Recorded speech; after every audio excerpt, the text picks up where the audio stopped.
Yo, what's going on, ladies and gentlemen? It is I, the microphone Messiah, Phillip and Brandon, and I'm joined by Mr. No Days Off, Brandon Tanguma. We are here to recap WWE Backlash 2024. It hailed from Lyon, France. One of the more exciting crowds. I mean, I think we can say they topped Puerto Rico last year. I mean, this crowd was amazing. Cameras were shaking. The pure visual of the entrances, especially Jey Uso's, like Triple H said in the press conference afterwards, and just like the singing, the I guess like phenomenal has a certain meaning in France, and so they were going crazy for that. Hence, but the camera was shaking during the an introduction for AJ Styles for the main event title match. They were singing for Bailey like they used to back in the day. You got old NXT vibes and honestly kind of takeover vibes, man. A 5 match card and the rumblings were insane. It kind of brought you back to like a what they did Takeover London, right? Right, Brandon? How are you doing, man? How'd you feel about this? Crowd was great. They were very boisterous, but I'm gonna be a curmudgeon here. I'm gonna be that guy. I did feel there were points in the show where they were kind of like, look at me, how much fun are we? And we're like having a great I understand. First show ever in France, first pay-per-view ever in France, so they're gonna be very excited, they're gonna be very energetic. But like you said, the phenomenal stuff, the kind of doing the chants after the 2 count every single time. There was some points in time where it was kind of a little much for me. I'm going to be honest. They were getting themselves over, brother. They want more pay-per-views there. They It want was a it was mania there.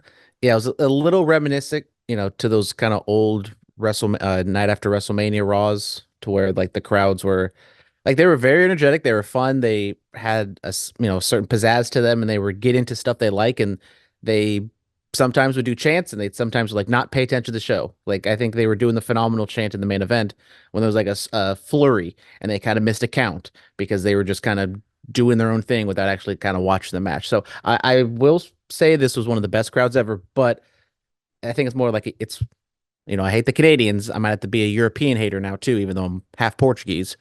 The uh Wow, the the that's the the European crowd, sometimes it's a different culture over there with the soccer and the chants, stuff like that, and sometimes they kind of that's do the crazy. I do might the have chants to. over a little bit. But once again, I love the crowd. I think it's one of the best crowds ever.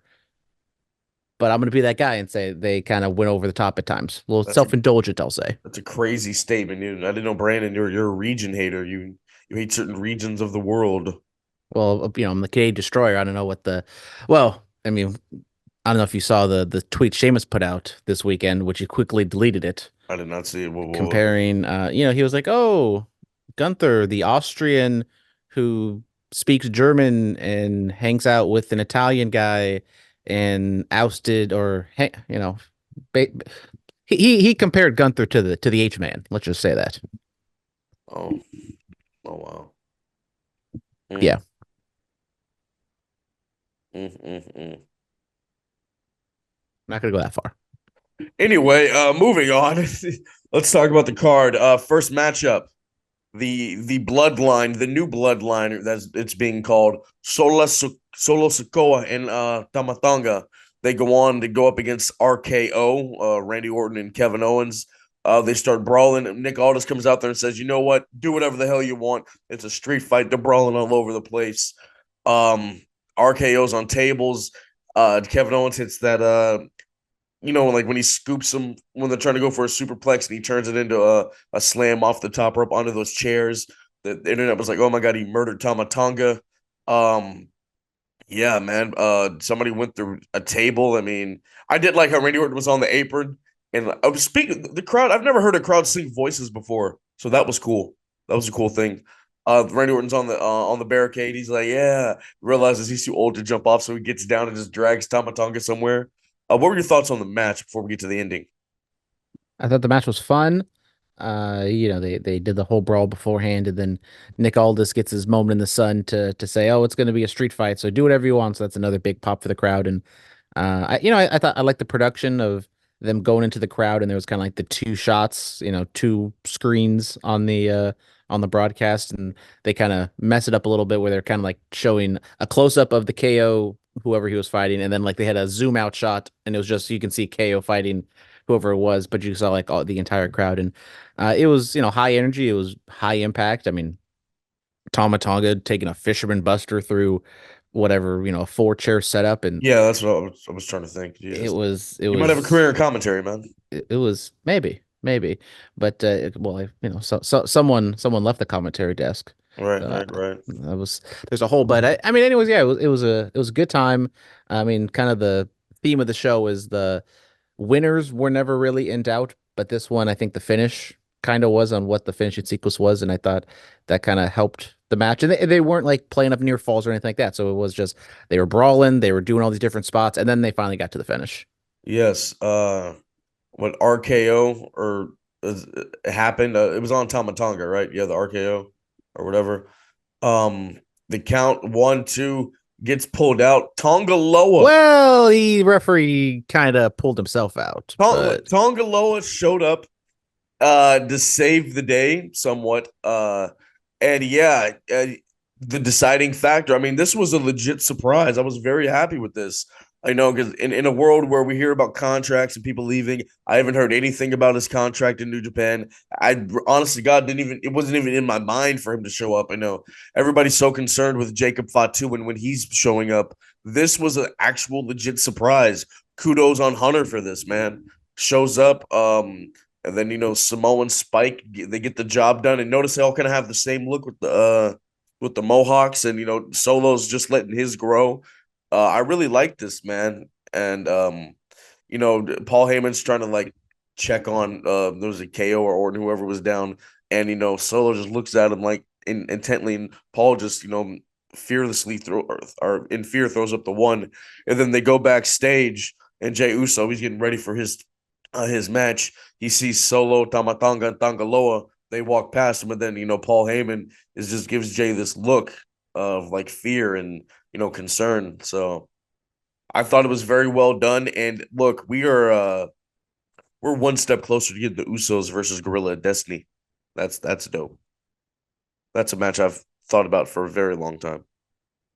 yeah, I mean, to your point, Tomatonga or Tongaloa, even though he might have been a little late to the save, luckily the camera shots that they had very much helped him because you couldn't see it unless you saw the fan cam that's out there on Twitter. But like you said, very surprising. I mean, Tomatonga had like his farewell send off, and even Tongaloa was a part of all those, and presumably his contract was up same time or almost after that. So yeah, crazy that came out. And Tongaloa, it could be very difficult because they're Tomatonga and Tongaloa very similar, very different I in like that terms they in get to terms of the keep their name. names. I like that. I like that a lot.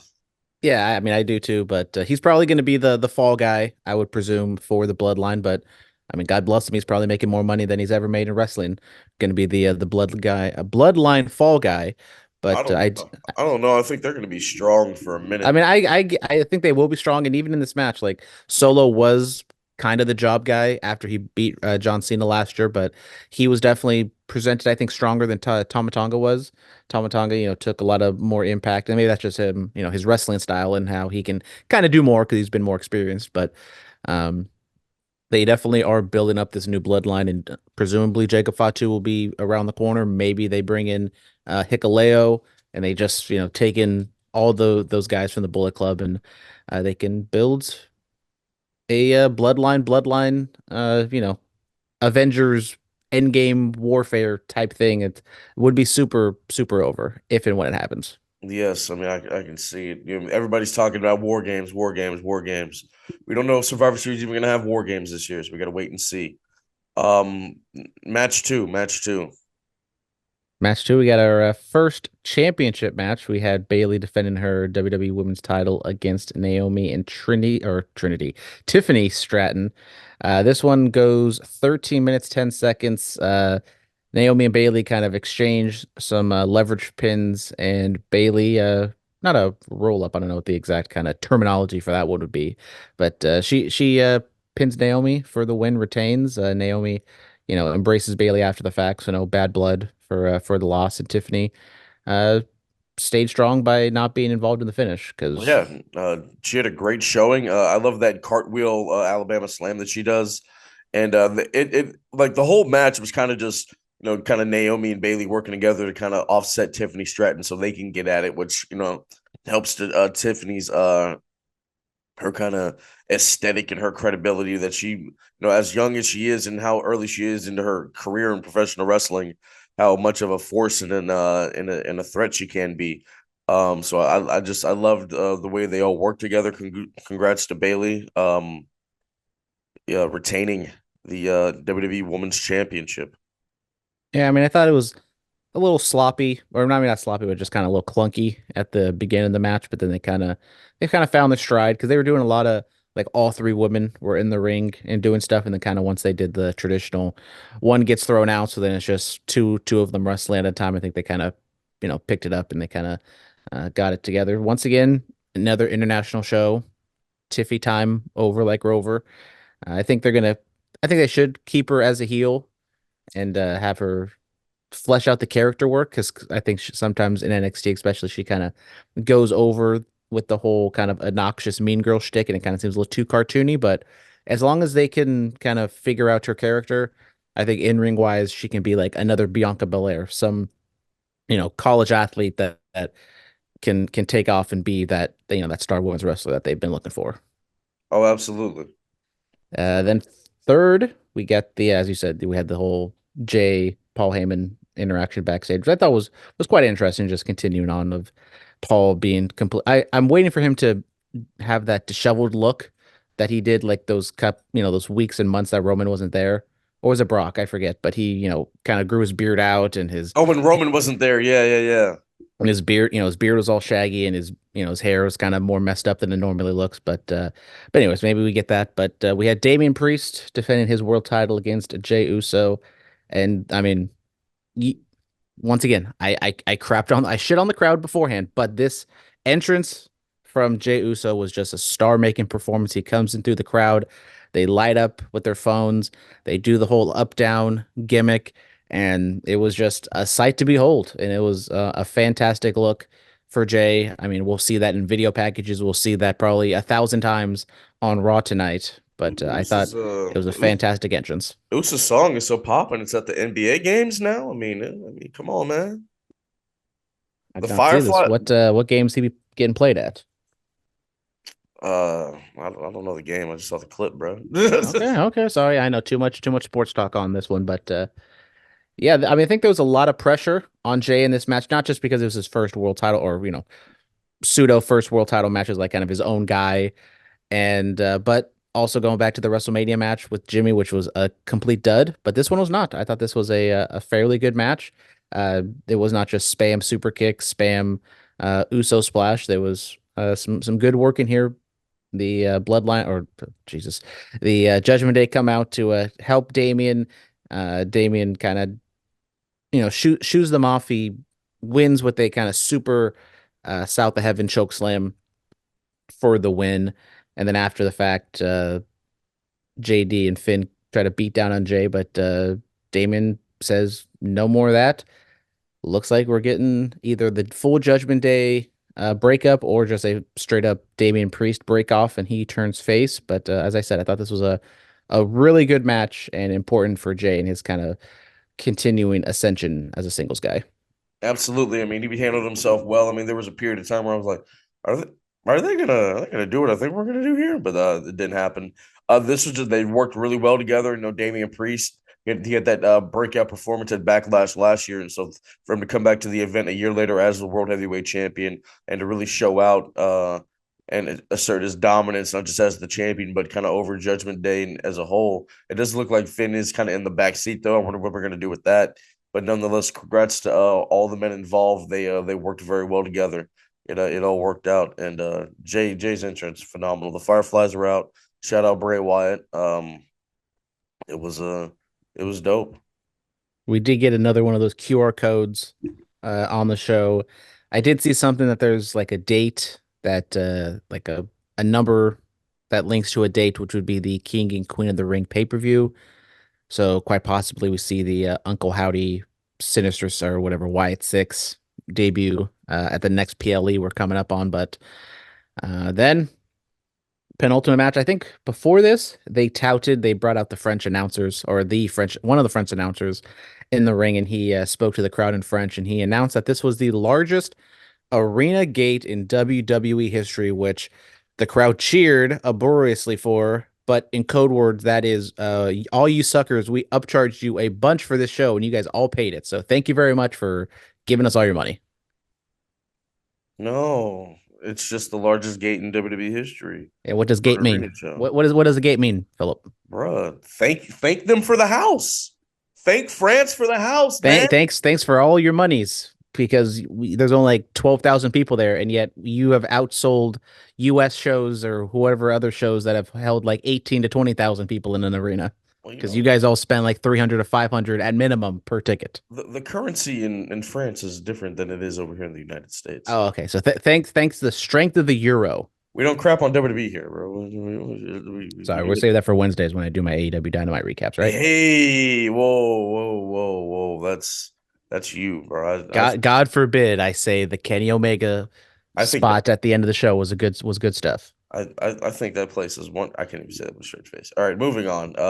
Women's tag title match.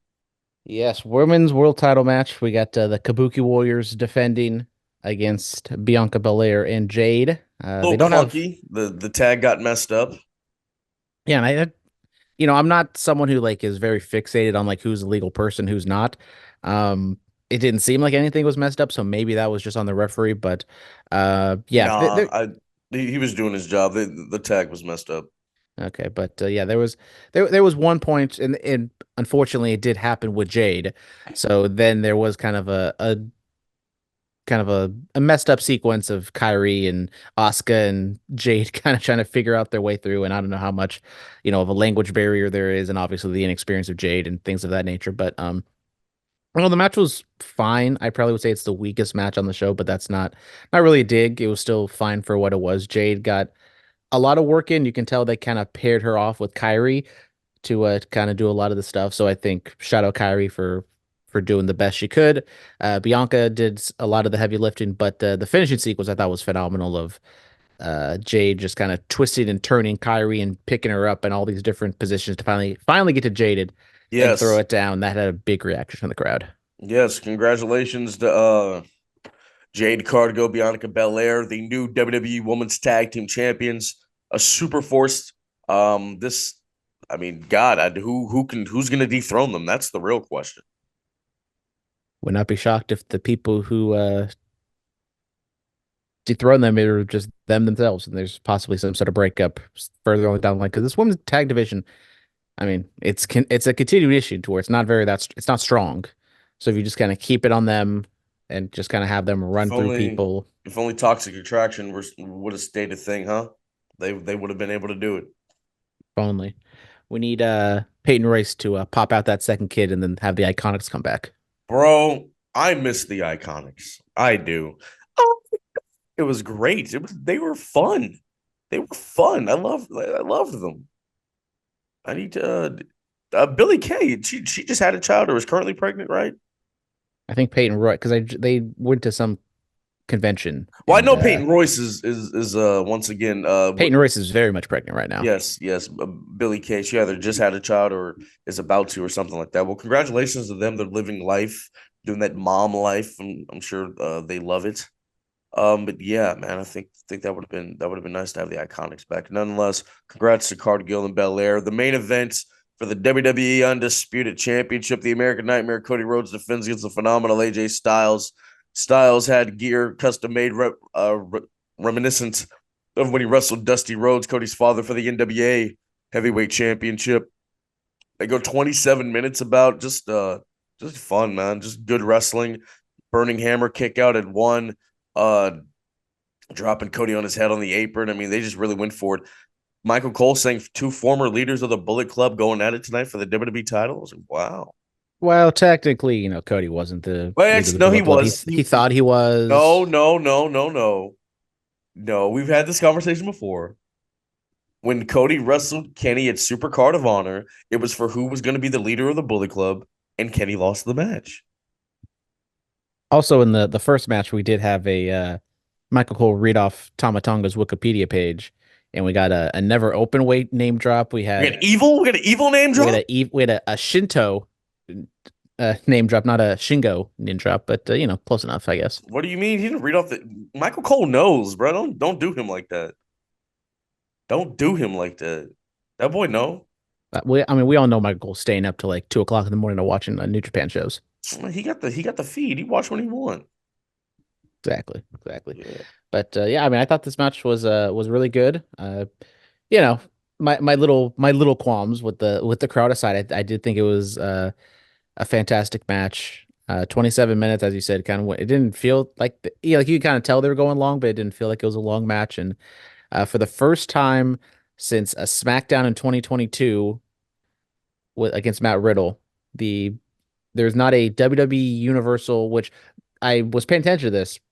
This was a WWE Championship match. They did not, the name Universal was not named, but no interference, no nothing, just a straightforward match, which I enjoyed. It was kind of a breath of fresh air of that case, and the Cody title reign is off to a strong start, and if he's just gonna go out there, wrestle the opponent of the month or of the quarter, and just put on good matches like these, I'm perfectly fine with it. I mean, he did, in the press conference, he did mention, he wants to get in there with the guys like LA Knight, and he name dropped a Randy Orton. So, once this whole bloodline thing's over, we'll see. We'll see what's going to go on. Maybe Kevin Owens will get a shot and stop fighting the bloodline. I think this might have been Kevin Owens' like 10th or 11th match involving bloodline. I mean, as much as Sami Zayn is linked to the bloodline, Kevin Owens is almost more linked to the bloodline at this point. Yeah, I mean, I think he's only won like maybe one or two matches against them. The tag title match at Mania, then I think the rematch. Or actually, no, three, because then Solo and Roman. Yeah, so he's like 3 for 7. There's probably some like SmackDown match thrown in there where KO beat Solo. Maybe. Oh, there was the no, there was the he tagged with John Cena at the last SmackDown. Okay, so there's like four. He's got like four wins. Okay, There you go. he's Good there. for you. He's there. But nonetheless, great show. Can't wait to see what's next. King of the Ring is coming up. We'll be talking about that on the regular episode. Please tune in for all of that. Not sure who's going to be with us on Wednesday night, but we're going to get it on and popping. Thank you guys very much. As always, be safe and stay dangerous. Yes, sir.